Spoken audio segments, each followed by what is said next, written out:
Hello and welcome to Cup of Joe. I literally just finished recording my video for the Say coffee, really good. That'll be up soon. This video might end up before that one. Either way, I'll link to Say below. And then when that video is up, I'll link to that below as well. But I'm just on a roll. I got the recording stuff set up and I want to jump into Cup of Joe because things are about to get crazy. K-Resi. It's good coffee. I might slow down on the Cup of Joes. I'm trying to do once a week, get them up there once a week, just to just keep talking to you all about coffee. And sometimes I go and like share ideas, and sometimes I give you behind the scenes. Really kind of fun. Actually, that reminds me. Hold on, where's my phone? Speaking of behind the scenes, I'm gonna do a little Instagram story picture of my point of view. This looks really boring, whatever. That's me on Instagram stories right now. All right, anyways, silliness. So, like I said, usually on these, I either will do some kind of like behind the scenes, ramble on, whatever. I do like to get into ideas and concepts. I've got a new series I'm working on. It's an email series, and there's gonna be videos and articles as well. And it's designed to get you into enjoying the taste of coffee. It's kind of like a roadmap towards coffee connoisseurship, if you want to go all the way.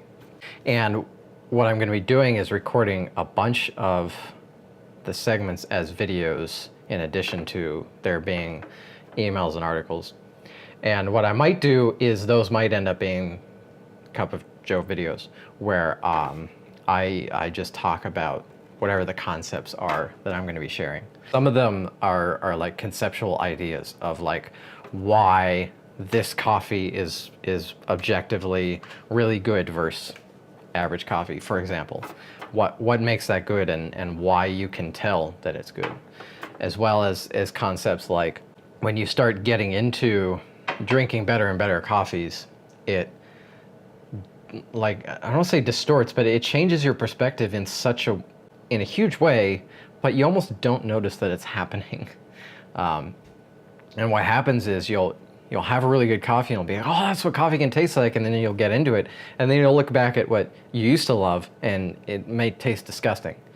At least for much of the stuff that I used to drink, I don't find it even palatable anymore. And part of that is just like, why would I drink that kind of thing when I can have this kind of thing? But another part of it is just recognizing what a lot of the flavors that I used to have were from. Good example is like char, like carbon in coffee from coffee being burnt while it's roasted. I find that really unenjoyable now. And I have for a long time, ever since I had coffee that wasn't burned. All of a sudden that's all I could taste when I had burned coffee. That's just an example. Anyways, so that may be what this series turns into for a little while, at least as far as I put that together. I'm intending on the channel to have a full-on, step-by-step sort of beginner's guide to appreciating coffee or getting into the taste of coffee or becoming a connoisseur or whatever it's going to be called. That's almost certainly going to mirror what I'm working on in the email. I do want to share with you today is a little something different. This isn't a 90 plus tin, but there's not coffee in here. I have treats. My uncle actually got these as a gift and he gave me a few. This is Gaz. And Gaz is a Persian or Iranian nougat. It's kind of, I think to a certain degree, kind of a delicacy over there, but it's a really enjoyable candy. And traditionally it's made with angevin sap, which is a plant found over there, and sugar and pistachios and rose water and whatever else you want to put in there. Usually now it's made just with sugar, glycerin, egg whites, rose water, and pistachios or almonds or what have you. These are actually made with pistachios, these here. And they're also, I mean, they can be obviously consumed however you want, but I think they're often really consumed with coffee. And so when I got them, I started having them with the coffee, and what I discovered Yes, they taste delicious by themselves. I mean, nuts and sugar and like some delicate flavors. Actually, I think as a sidebar, we often talk about coffee having all these different little delicate, interesting flavors. I think that these can be made to the point where there are different, interesting, intriguing experiences like that just in candy. So that's kind of cool. Anyway, so as far as this Gaz goes, this one is a pretty straightforward pistachio, rose water, sugar, probably egg whites, glycerin, that sort of thing. I don't have the ingredients anymore, but this is, just give you maybe a little close up. I think Puya is the company, is my guess. I've been looking around online at Gaz and how to make it. So I'm gonna enjoy this right now, of course, but also I'm thinking I'm gonna put together a little recipe video of how to make it yourself, because it's really quite a nice treat. So why don't I stop flashing around the packaging? Get out of there. All right, there you go. That's Gaz. You surely have seen this before. And it actually looks kind of weird. I think I remember my first impression being, what the heck is that? But it's really, it's mostly sugar. And this one has pistachio in it. I think, I know almonds are popular. I think like dried cranberries you can sometimes find, maybe other dried fruits. What I discovered as I enjoyed this with coffee is that this both changes the taste of what you see in the coffee, but also in this as well. And it's an interesting experience or similar experience to when, I think it was maybe a year or two ago, Francis and I, and Francis wrote the article for the magazine, we went and did a little exploration of coffee and chocolate pairing.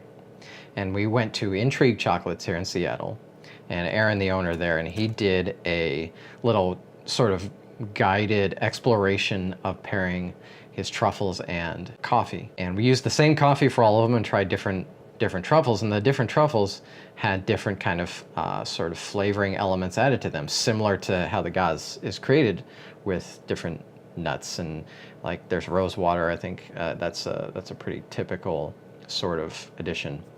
But as you ate the chocolate and then tasted the coffee, what the coffee tasted like changed. And like the different flavors in the coffee that were naturally in the coffee, you could see differently depending on the different chocolate that you tasted. And the taste of the chocolate also changed. Naturally makes sense if you think about it, but it's a really interesting experience to experience as well. So I'm drinking this Windrush AA. I got a lot of blackberry and mango on it right now as it's cooled a little bit. So let's see what happens. As I have this mostly sugar and nougat. This is very mild actually, and the taste itself, it's not, even though like I said, it's like mostly sugar, it doesn't taste like you're eating a crap load of sugar. It seems to highlight the pistachio flavor in this and bring out more of the mango in the coffee. I don't know if I honestly can't tell if I'm imagining that, but it does taste different, and obviously it will, because, you know, just like if you add sugar, if I added sugar and other stuff to this coffee, it's gonna change how the coffee tastes. It's almost the same, although I'm eating this and then the flavors are mingling. Fascinating. Yeah, the blackberry, I mean, I can see the brightness of the blackberry, but really what I taste is like the mango, maybe a little bit of the pineapple. In either case, like, not to suggest that you use something like this to explore tastes in coffee.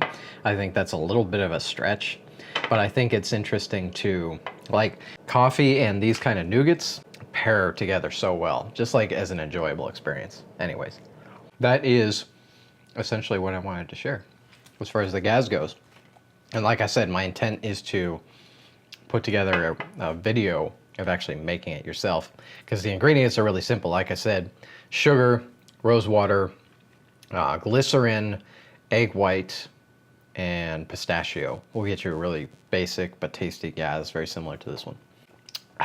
And it's a fun looking treat. Probably make good gifts too. Anyhow, that's been the Cup of Joe. Like I said, either Cup of Joe is gonna become a little more infrequent as I have dozens of videos to record, or some of those dozens of videos are going to become part of this series. I guess in reality it doesn't matter. I'm just putting a bunch of stuff up on the channel coming soon, and yeah, it's all good. It's good stuff. Check out the Instagram instagram.com/coffeeloversmag if you wanna check out. I'm doing the stories over there, kind of doing some. I said this in the previous one. I'm just trying to be more social myself, so I'm just sharing stuff that I do, thoughts that I have, places that I go. Anyways, that's been Cup of Joe. Thank you for joining me. See you in the next one.